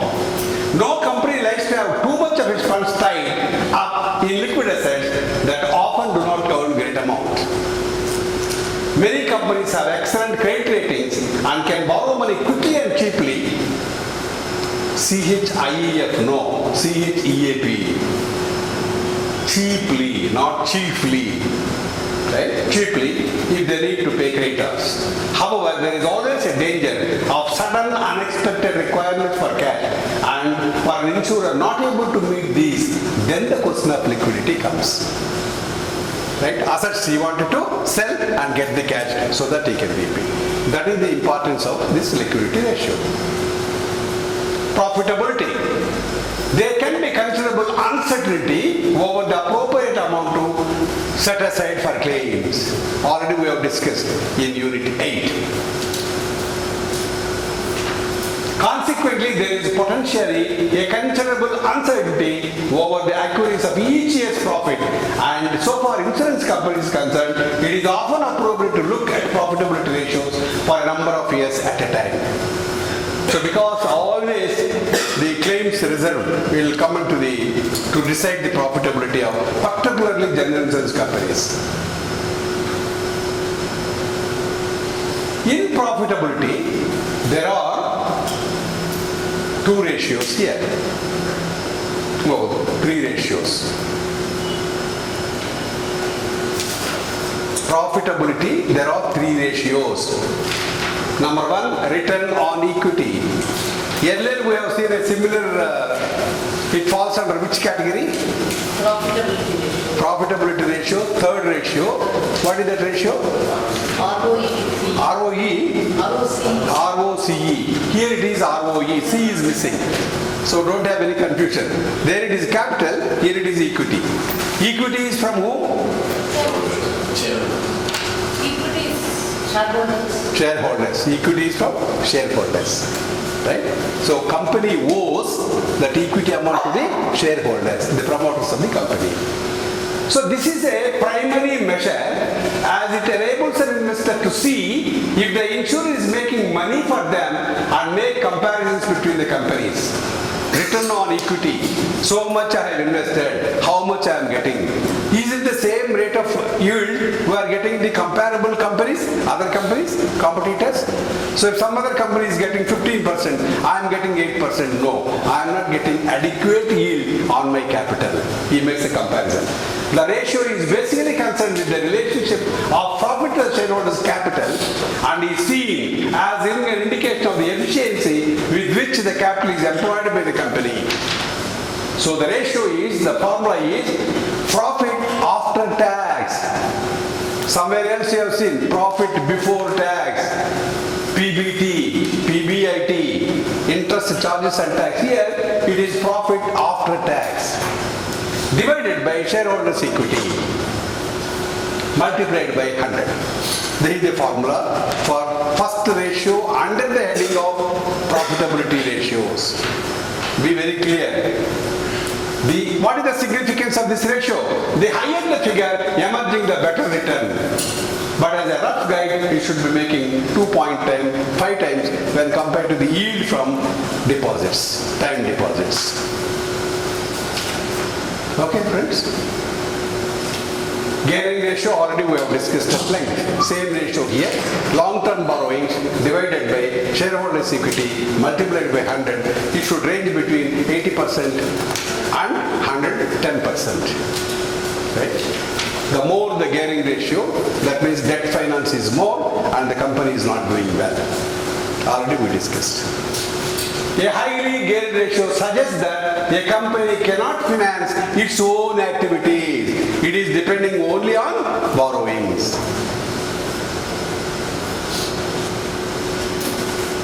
Third one, combined ratio or combined operating ratio. Combined ratio CR or OR, combined operating ratio COR. Both are same. This is a very important measure for insurance companies. So very important means you know why it is very important. Right? The combined ratio measures the underwriting performance by combining loss ratio with the expense ratio and commission ratio. So combined ratio comprises how many ratios? Loss ratio, expense ratio. How many ratios means, madam? Kalpana, you should say 3. She is eating me, I said, left and right. So, how many ratios means? 3. What are they? So here, for your clarification, loss ratio means generally in insurance terms we say outgo. Outgo means we say money paid in respect of claims. So loss ratio means amount paid towards claims, which is generally called outgo. Don't say it is a loss to the company. No, please do not mistake like that. Loss ratio means amount paid towards claims, which is technically called outgo from the company, from the books of the company. That is one ratio. Second one, For the claims ratio, why is it claims paid and not claims incurred? Including IPR or excluding IPR? It says claims paid. Claims paid, actually paid. So it includes IPR or? No.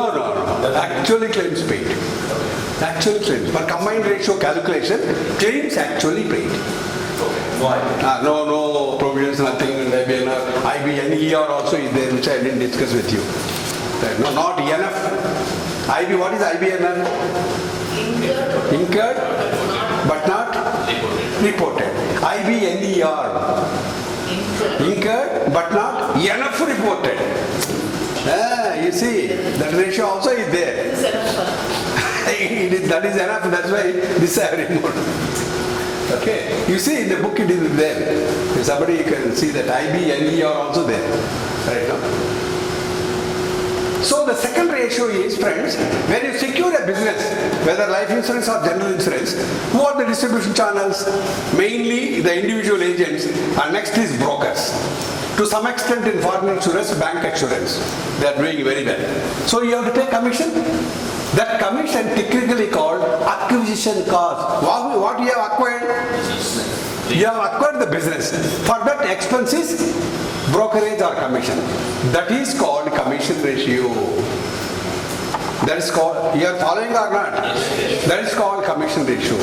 The third component is expense ratio, means management expenses. Are you clear or not? So combined ratio comprises 3 ratios. One is claims paid ratio. Now I am putting in some other words. If you want, you can write like that. Claims paid ratio plus acquisition cost ratio for distribution channels, management expenses. These are the 3 ratios. All the 3 ratios, they make up, what they make up? Combined ratio. Following or not? Yes, all these 3 ratios put together, they make up combined ratio. Are you clear or not now?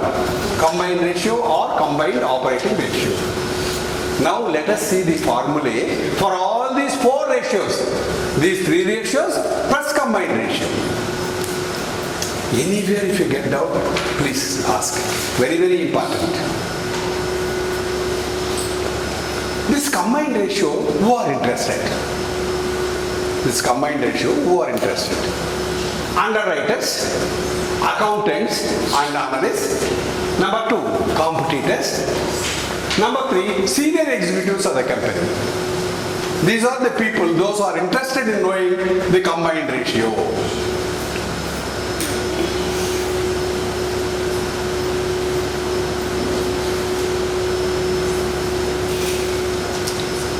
What is the significance of the combined ratio? Please hear me.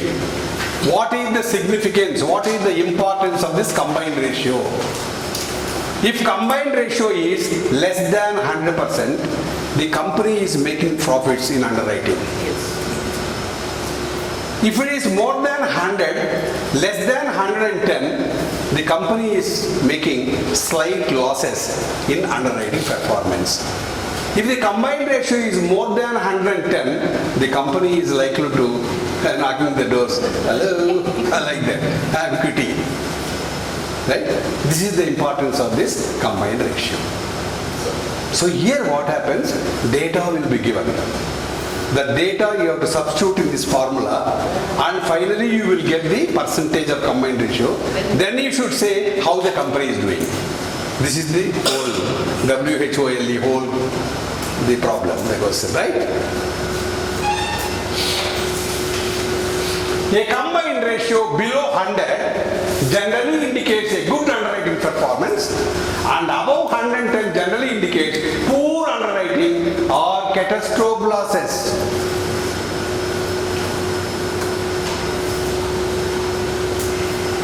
Okay? These are the formula of the first 3 ratios which make up the combined operating ratio. See the formula, please. Denominator is the same. Numerator changes. Expenses rate, claims paid net of reinsurance. Already I explained at length what is net of reinsurance. 1 crore, 75 lakhs, that is 25 lakhs. 75, 25, 1 crore. So 25 lakhs if you remove, 75 lakhs. 75 lakhs. Claims paid net of reinsurance. Don't write 1 crore minus 25 lakhs, 75 lakhs. No. The formula you have to write claims paid net of reinsurance. That is excluding reinsurance. But you should write net of reinsurance. Whole divided by earned premium net of reinsurance. Whole earned premium net of reinsurance is there for all the 3 ratios, including combined operating ratio. There also it comes. All the 4 ratios, the denominator is the same. So claims ratio, claims paid net of reinsurance, earned premium net of reinsurance multiplied by 100. Expenses ratio, administrative expenses divided by earned premium net of reinsurance multiplied by 100. Commission ratio means commissions paid to the distribution channels. That is technically called to acquire the business, what is the cost you have incurred. To acquire the business, what is the cost you have incurred? Acquisition cost divided by earned premium net of reinsurance multiplied by 100. Now we will get what is combined operating ratio. Combined operating ratio, the formula is claims plus expenses plus commissions whole divided by earned premium net of reinsurance.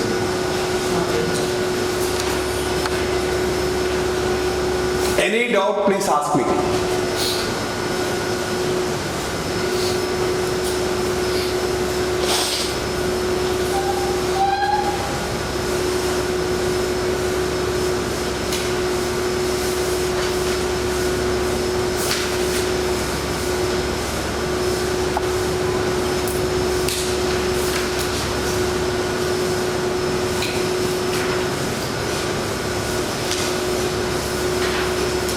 Another important ratio the insurance companies improper is claims ratio. In claims ratio, 2 things are there. One is number of claims, the other one is amount to be paid. One is number, the other one is amount to be paid. So first, number of claims occurred and number of claims you have paid. Third one is outstanding claims. You have followed or not? 1000 claims occurred, 900 claims paid, 100 claims outstanding. That means 10% of the claims outstanding. Followed? This is number. Now we will see the amount. For 1000 claims, it is say 10 crores. For 900 claims which you have paid, say it is 9 crores. Outstanding is 1 crore. Amount. Right? Here also 10%. Followed or not? When the outstanding claims number or amount is less, that means your claims performance is good. Outstanding percentage should be lower. So generally LIC of India maintains 99 point plus the claims paid ratio. Outstanding will be less than 1%. Even why this numbers and amount is, you see the number indicates that how much of outstanding in terms of volume. The amount is in terms of financial aspects. Is that right, sir? Not only. No. Madam will not keep quiet. So let us answer her. No. No, I will tell you. I will tell you alone. Now 10 claims are there. Right?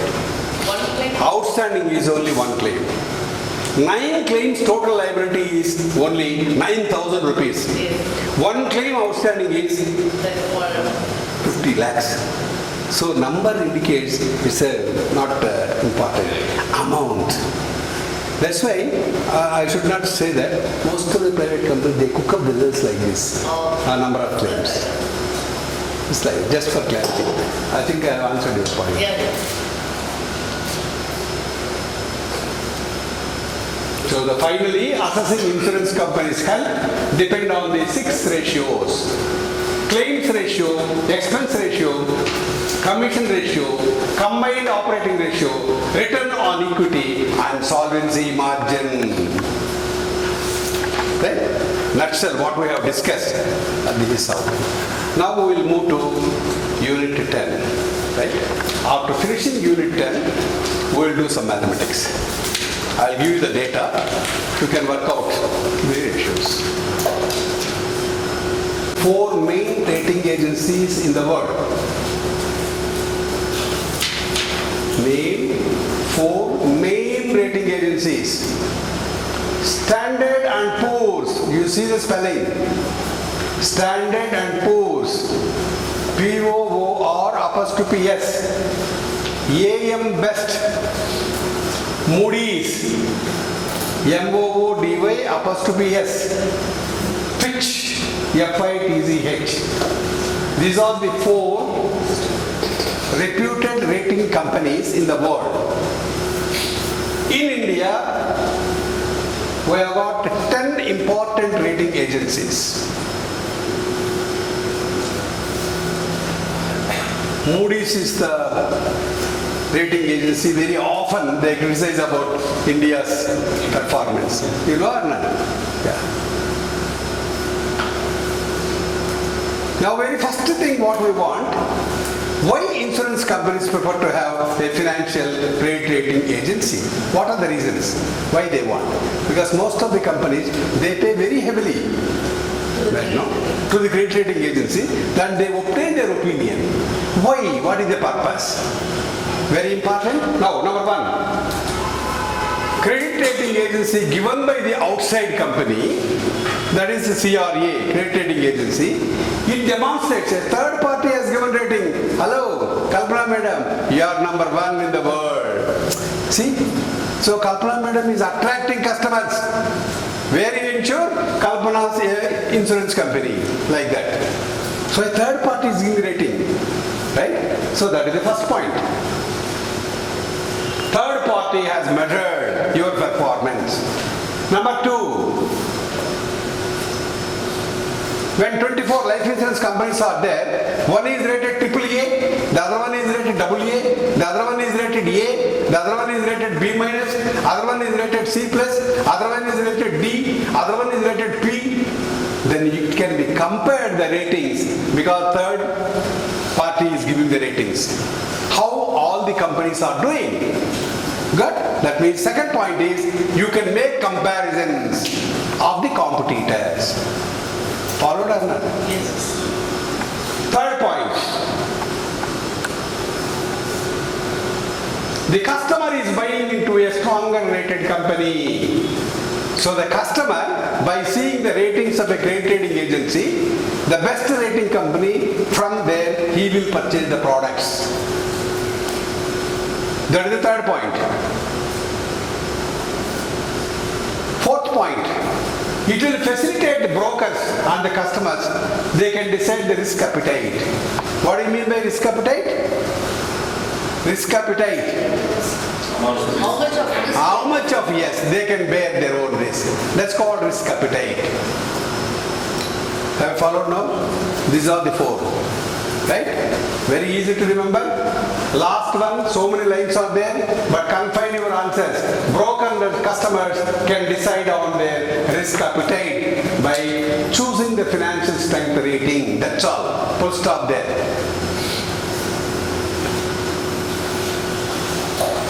Okay, friends? Yes.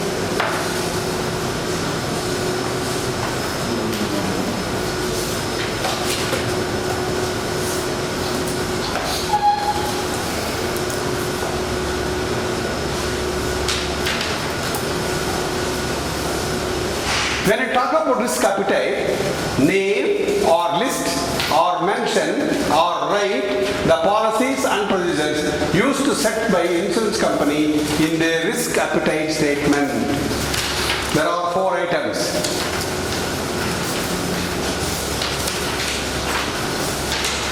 Got it?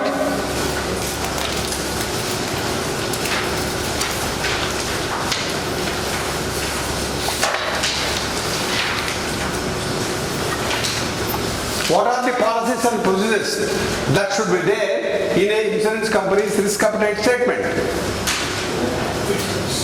Somebody should tell me. 287. The risk acceptance criteria, how the risk is accepted, analyzed and accepted. Number 2, what is the investment policy? Number 2, what is the reinsurance policy? Number 4, other financial and risk policy statements. These are the 4 policies and procedures. They should appear in risk appetite statement.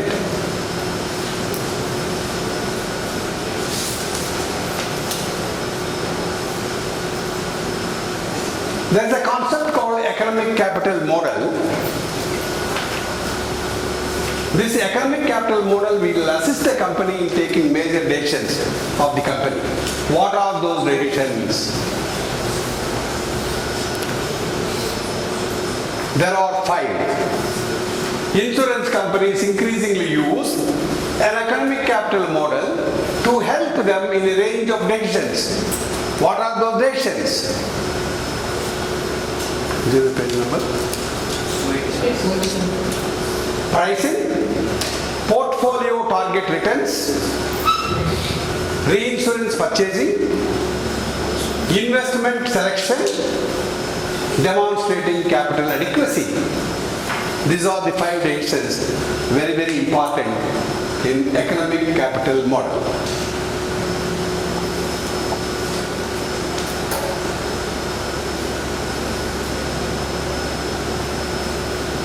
Generally, these are the ratings given. AAA, extremely strong financial ratio. AA, very strong financial ratio. A good financial ratio. Triple B, BB, B, triple C, double C, triple B minus, double B plus, triple C, double C, single C, D, R, SD, NR, not rated, P, plus or minus, C, credit watch. So these are all the different types of ratings generally given by various credit rating agencies. You will not get this. Right?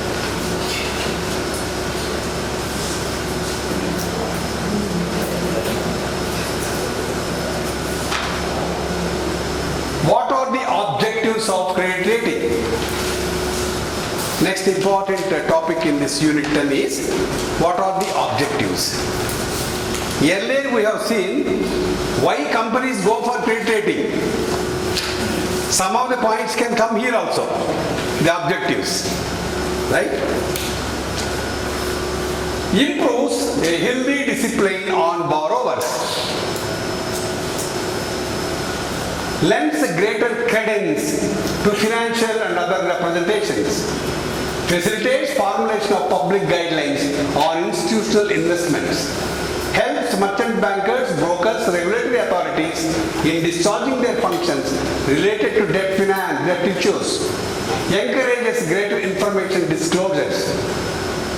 It may reduce interest costs. When you wanted to borrow, you are rated as capital A, capital A, capital A, the highest rate. Then naturally people will help you in lending money.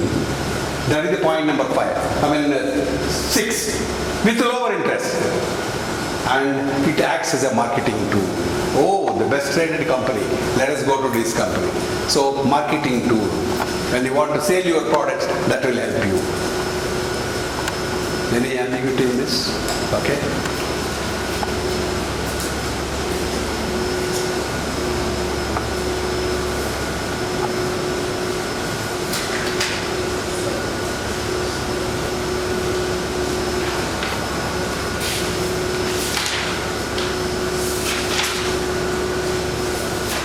Briefly explain the rating process.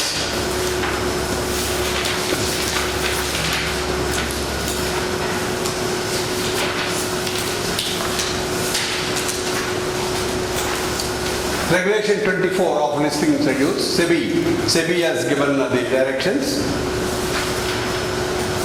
Regulation 24, sub-regulation 1 and clause A.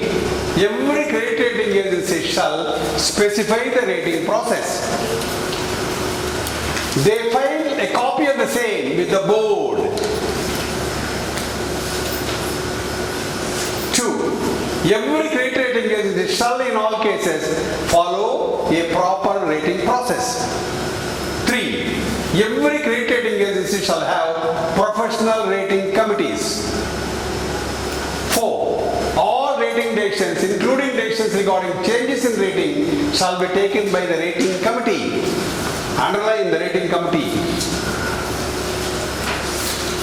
Every credit rating agency shall be staffed by analysts qualified, underline, to carry out a rating assignment. Every credit rating agency shall inform the board about new rating instruments. 7. Every credit rating agency shall, while rating a security, exercise due diligence. Oh, that company, that board of directors, one fellow is there, nasty fellow, money, I don't like that fellow. Due rating, bad rating. No. So you should use the due diligence, not go by your personal listing. Right? So 7th point, you remember, due diligence. 4 lines are there, don't write 4 lines, due diligence. A credit rating agency shall not rate securities issued by it. A credit rating agency shall not rate securities issued by themselves. Right? Yeah. Rating definition as well as the structure for a particular rating product shall not be changed by credit rating agency without prior information to the original company, that board. They have given, say, AA. Now they want to change it to AAA or A. Then they should inform the company who appointed the rating agency. Last point, 10th point, the credit rating agency shall disclose to the concerned stock exchange what are the ratings given by them to a particular company. Okay, you are able to follow, right?